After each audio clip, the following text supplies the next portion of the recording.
کی بود که میگفت خوجه محمد دیگه دوتاره یه آوازه و اگه من بخوام دوتارشو میشکنه و آوازشو تو جلوش خفه میکنه. من بودم که میگفتم دوتار تو بشکن و آواز تو خفه کن و گور تو گم کن از اینجا برو. خوجه محمد دیگه یه دوتار نیست. خوجه محمد دیگه آواز نیست. خوجه محمد الان یه خوجه محمده. خوجه محمد کسی نیست که گورشو از اینجا گم کنه. یعنی تا بیامد همینجا میشینی و از جلو این دری که بستی تکون نمیخوری؟ چرا؟ تکون میخورم. این در بالاخره باید باز بشه. کار دوباره باید شروع بشه، وگرنه همه ماهی‌ها که این بیرونن گند میزنن. اما یه شرطی داره.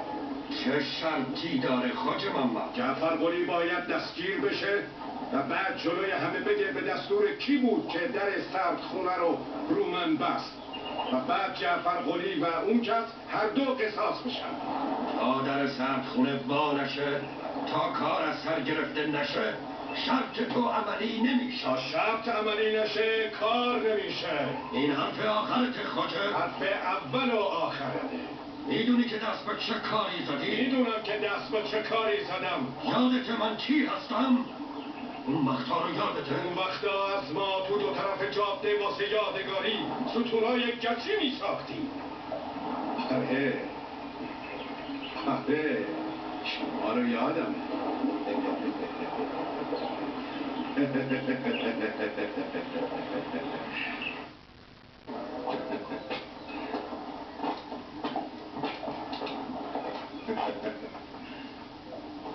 من به شما اخطار میکنم که هرچه زودتر به سر کارتون برگردید.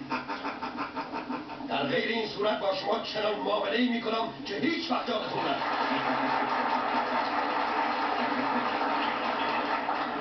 فریب این مرد شیاد رو نخوریم.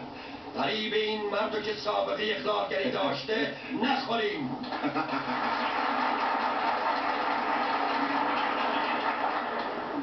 من از شما میخوام که تا دیر نشده و کار به جای باری بکشونه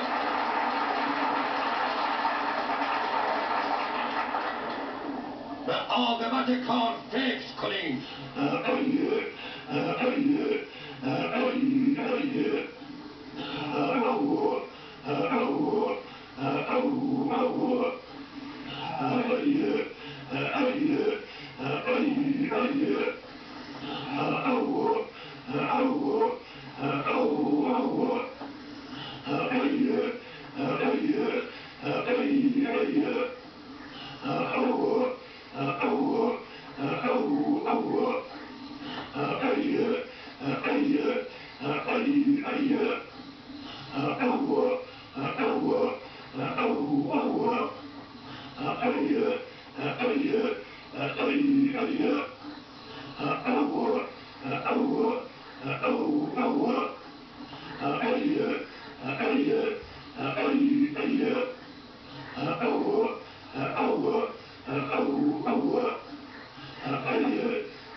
که فکر میکنیم. من هیچ راهی ندارم جز اینکه از ژاندارمری کمک بگیرم. صبر کردن تا فردا ممکنه همه کارا رو از اینی که هست بدتر بکنه. بسیار خوب. امشب و با مسئولیت شما من دست رو دست میذارم. اما خواهشم اینه که صبح زودتر بیایم تا از نزدیک با مشورت هم عملیات رو شروع کنیم.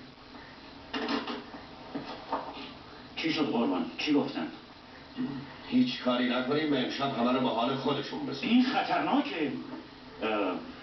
باید خودتون یک کاری بکنیم. بدون مشورت با مسئول امنیت ناحیه من اجازه هیچ کاری رو ندارم و این افتضاح.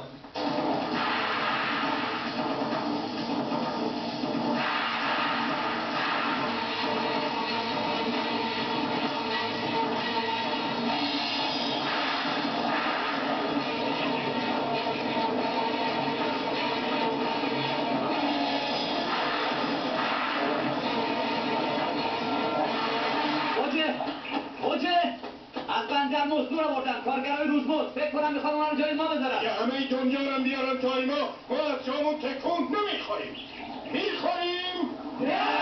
از حرفمون پایین نمیایم. میایم؟ نه! ما برای اینکه در سردخونه دوباره روی یکی دیگه از ما بسته بشه از شرطمون نمیگذاریم. میگذاریم؟ نه!